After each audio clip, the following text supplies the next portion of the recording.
On the day my wife, Abigail Jefferson, and Dominic Gorman, the university student she has been sponsoring, post their pre-wedding photos on their social media feed, I don't lash out at them crazily as I usually do. Instead, I leave a like and a comment on their post. You two make a great couple. Everyone, let's give our blessings to the newlyweds. Everyone in elite society thinks of me as the most cowardly husband ever, who let a side piece make a doormat out of him. 1 week later, Abigail comes home and explains, this is just an act. Dominic's grandma is ill, and she wishes to see him get married before she passes away. I just nod calmly in return. I didn't take it seriously. Of course, I believe you. In my previous life, I showed up at Abigail and Dominic's wedding to cause chaos for them. Naturally, their wedding couldn't go on because of me. Abigail began targeting my parents' company in order to punish me. My parents ended up going bankrupt and were forced to jump off a building. She had me admitted into a mental asylum where I was tortured to insanity. Now that I'm given a second chance in life, I no longer yearn for Abigail's love. I just want her money this time. Every time she cheats on me, I'll transfer some of her assets to my name. Abigail now has 3 more chances before she ends up losing everything. Chapter 1. I looked at Abigail and said calmly, I believe you. Abigail studied my expression carefully upon hearing this. When she saw that I really didn't seem angry, her tightly furrowed brow finally relaxed. She smiled and linked her arm through mine. Nah, I'm so glad you understand. Dominic just liked to have fun, and with his grandmother being so ill, I really had no choice. I let her hold my arm obediently, but inside, I was laughing coldly. In my previous life, it was exactly because I didn't understand her no choice that I went and made a huge scene. To get back at me for Dominic, she relentlessly suppressed my parents' company, driving them to jump off a building. She also had me forcibly committed to a psychiatric hospital. There, I was forced to take medication, subjected to electroshock therapy,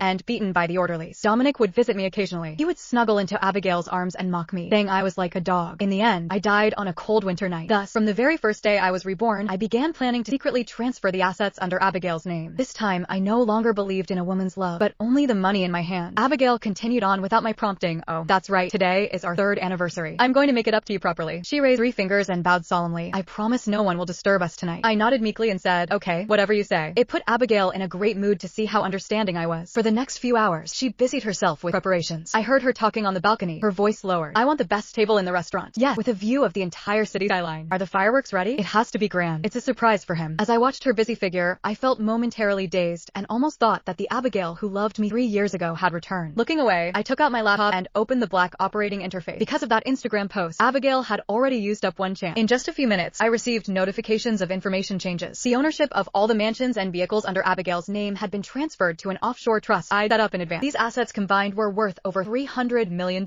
I picked up the long cold coffee from the table and took a sip. The bitter taste spread through my mouth, but it made me feel incredibly clear-headed and exhilarated. Chapter 2. At 7 p.m., Abigail brought me to Cloud Up restaurant right on time. We were indeed given the best table. Outside the floor-to-ceiling windows lay the dazzling night view of the city. I gallantly pulled out a chair for her. Abigail blushed and smiled sweetly. Nah, let's eat something first. There's a big surprise for you later. I cut a small piece of steak and put it in my mouth, but before I could even swallow, her phone rang. It was Dominic's special ringtone, urgent and piercing. Abigail's expression shifted lightly, and she immediately picked up. Dominic's tearful voice came through the phone. Abigail, my grandma suddenly took a turn for the worse and was rushed into the emergency room. I'm freaking out by myself. Can you come keep me company? Abigail tightened her hand around the phone and instinctively glanced at me. I set down my knife and fork and looked at her quietly. Her eyes flickered with hesitation, but in the end, she said into the phone, don't be afraid. I'll be right there. After hanging up, she stood up and said apologetically and anxiously, Nat, Dominic needs. Before she could finish, I interrupted her. Go. It's a matter of life and death. Don't keep him waiting. Abigail was stunned for a moment. She'd already braced herself for me to throw a tantrum and question her. She even furrowed her brow as she got ready to lecture me. Never did it once cross her mind that I'd be this calm, or that I'd even urge her to leave quickly. She froze for a few seconds, suppressing the faint discomfort and unease in her chest. I knew you were the kindest, she said, leaning down to plant a firm kiss on my cheek. Go ahead and eat. Wait for the surprise tonight. I prepared it especially for you. After you're done, I'll have my assistant, Jacob Buckley, take you home. With that, she grabbed her coat and walked away without looking back. I pulled out a wet wipe and expressionlessly cleaned the spot where she'd just kissed me, feeling as if I'd been soiled. I didn't waste this perfect vantage point or the table full of exquisite food. I relished every single bite and topped it off with dessert. At exactly 8 p.m., brilliant fireworks suddenly began to bloom in the night sky outside the window. That was the surprise Abigail had prepared for me. The fireworks exploded, illuminating half the night sky. But when the sparks cleared, the words they formed read, Dominic, I'm going to spoil you forever. Those massive characters shimmered with golden light in the night sky. It was a true display of extravagance. Jacob, standing nearby, broke out in a cold sweat and stole glances at me, terrified that I might flip the table and lose it at any second. But I just rested my chin on my hands and quietly watched the fireworks outside the window. How beautiful. I remembered how Abigail once learned to make fireworks herself to celebrate my birthday. Also, she could see that same fleeting spark of wonder in my eye. Her hands were even stained black by the gunpowder. Unfortunately, that person had long since died in the passage of time. Memories came flooding back like a tidal wave, yet I realized that aside from a trace of wistfulness for the past, my heart remained utterly still. There was not even the slightest ripple of heartache or anger. All I felt was relief that I'd been given a second life and finally saw Abigail for who she really was. Just then, my phone vibrated with a text from Abigail. Abigail. Nat, Dominic is devastated over his grandmother, Mrs. Gorman Sr.'s situation. He's in a fragile state, so I had no choice but to change the firework display to cheer him up at the last minute. Don't overthink it, and whatever you do, don't cause him any trouble. This was entirely my idea. I just snorted dismissively and didn't even bother replying. You just lost your second chance, Abigail, I muttered to myself. Then I took out my phone and tapped lightly, transferring liquid assets and liquidating private wealth funds. At this very moment, Abigail, who was at the hospital holding the innocent and fragile Dominic, had no idea that she'd just paid another $80 million in appearance fee just to cheer him up. Chapter 3. Another week went by, and Abigail was hardly ever home. When she did come back, I was already asleep. On the rare occasions we did cross paths, I'd greet her with gentle concern, never once mentioning Dominic. Recently, Dominic posted on Instagram for a whole week. All the photos were of Abigail spending time with him. I liked every single post and left a comment under each one, wishing them well. Her friends were all shocked. They privately messaged Abigail one after another, commenting that the old, strong-willed version of me who wouldn't tolerate any nonsense was completely gone. At the same time, they congratulated her on finally whipping me into shape and enjoying the bliss of having two partners. However, Abigail felt deeply uneasy reading all those flattering comments. After all, I had become too tame, so much so that I no longer resembled the passionate, clear-cut version of me who loved and hated with such clarity. But then she reconsidered that maybe this was the power of love. I was so desperately in love with her that I was willing to put up with her for her sake and be understanding of her situation. With that thought in mind, she began to feel at ease again. Early the next morning, Abigail woke me up for the first time ever. Nat, get up and freshen up. Dominic needs your help with something. I raised an eyebrow but said nothing. After I got up and changed, I headed out the door with her. When we arrived, I immediately spotted Dominic in a white bespoke suit. I knew that suit all too well. It was the one Abigail had specially commissioned a Norladian master tailor to make for me for our wedding 3 years ago. There was only one of a kind in the entire world, yet now it was draped over another man. When Dominic saw me, he gave Abigail a shy glance before walking up to me. Nathaniel, Abigail told me you're very understanding, so you'll definitely support us in putting on this act. Don't worry, you have my word that this is just an act and nothing more will happen. As he spoke, he looked at Abigail with a touch of sorrow in his eye. Her heart still belongs to you after all. Hearing this, Abigail clenched her fist, her expression one of suppressed anguish. I was utterly speechless. They were using me as part of their act again. Just as I was about to lose my composure, Dominic spoke again. Since this is your suit, I feel I should ask for your permission. So, do you agree to let me have it? The implication was clear. He wasn't just after the suit, but the position of the rightful spouse as well. Before I could respond, Abigail cut in matter-of-factly. Of course, Nat won't mind. It's not like the suit is doing anything but gathering dust at home, and he has no use for it anymore. She then turned to me with certainty. Nat, by lending the suit to Dominic to fulfill his grandmother's wish, you'd be doing a good deed. You should be happy about it too, right? I let out a silent guffaw, then stepped forward to straighten Dominic's collar. As my hand glided over his shoulder, I noticed that the muscles there were noticeably tense. Of course, I don't mind. I heard the wedding is set for next week. I'll be there on time, and I'll make sure to give you both a generous wedding gift. After all, it's not every day I get to watch my own wife marry someone else. So, I'd like to go witness it for myself. Dominic froze, clearly not expecting me to be so composed. But Dominic, this suit seems a bit tight around the waist. Looks like you've been working out lately. Dominic's face stiffened. Instinctively, he hunched his shoulders, his eyes betraying a flicker of panic. I casually hooked my finger under the suit cuff where my initials NT were embroidered. Since the heart of the person who gave him the suit was no longer in it, the suit itself was now useless. With a sharp tug, I tore off the piece of expensive fabric bearing my initials, along with the cufflink. Dominic let out a yelp and stumbled back, clutching his sleeve. My suit. Nathaniel, what do you think you're doing? He asked with reddened eyes. Even if you don't want to lend me the suit, there was no need to tear it in public just to embarrass me. Abigail also flew into a rage. She stormed over, shoving me hard to the side as she moved to shield Dominic. Nathaniel, have you lost your mind? You'd even pick on someone younger than you? You've already worn the suit, and it was just sitting there wasted. What's a big deal if Dominic uses it? How can you be so vicious? Her brows were tightly furrowed, her expression one of pure impatience. As punishment, I'm putting the project under negotiation with your family company on hold. I won't be coming home for a while either. Use the time to reflect on your actions. With that, she wrapped her arm around the whimpering Dominic and turned to leave. I stood there, holding the torn piece of fabric in my hand, completely unfazed by her threat. She could call off the deal for all I cared. After all, she no longer had the funds to back that project anyway. I pulled out my phone and, with a few quick taps, transferred all the assets under her name. Just like that, Abigail's net worth was wiped clean. Chapter 4. The wedding was at the Peninsula, the city's most luxurious hotel. Although it was publicly announced as a performance to fulfill Mrs. Gorman Sr.'s last wish, the scale of the event was even grander than my wedding to Abigail back in the day. Almost all the prominent figures in the industry showed up. Whether they came out of curiosity or in hopes of seeing a spectacle, the place was packed. I sat at the main table in an all-black suit. Dressed like this, I looked less like a wedding guest and more like someone attending a funeral. The people around me regarded me with expressions full of amusement and whispered commentary. Hey, look, Nathaniel actually showed up. What a pathetic excuse for a husband. His wife's about to marry someone else, and he's just sitting there. I heard it's supposedly a performance for Dominic's grandmother. A performance? You believe that? Look at that diamond ring and the scale of this event. It's even more lavish than theirs back then. Shoo, keep your voice down. I gently swirled the wine glass in my hand, ignoring the murmurs around me. The wedding march began to play. The doors opened, and Abigail walked slowly down the red carpet, arm in arm with Dominic. She looked stunning in her perfectly tailored white wedding gown. Dominic, dressed in that mended $1 million suit, had a blissful smile on his face. As Abigail passed by me, she paused lightly and glanced at me with a somewhat complicated expression. I raised my glass to her, a cold smirk tugging at my lips. During the vows, the officiant asked Abigail, do you, Abigail Jefferson, take Dominic Gorman to be your lawfully wedded husband, to love him, to honor him, to cherish him, him, for richer or poorer, in sickness and in health, until death do you part. The entire venue fell silent. Abigail gazed affectionately at Dominic and replied in a clear, resonant voice, "I do." Thunderous applause erupted from the audience. The officiant then turned to Dominic. "Do you, Dominic Gorman, take Abigail Jefferson to be your lawfully wedded wife?" Dominic was so moved that tears filled his eyes and his voice trembled as he replied, "I do." And also, he paused and shyly lowered his head, one hand gently resting on Abigail's waist as he gazed tenderly at her lower abdomen. "I have another piece of good news to share with everyone. Abigail's already pregnant with our baby. Today is truly a double celebration." As soon as the words were spoken, the entire venue erupted in commotion. "Oh my god, Abigail's really pregnant. This isn't a performance at all. Rather, it's a power move. Nathaniel must be utterly humiliated now."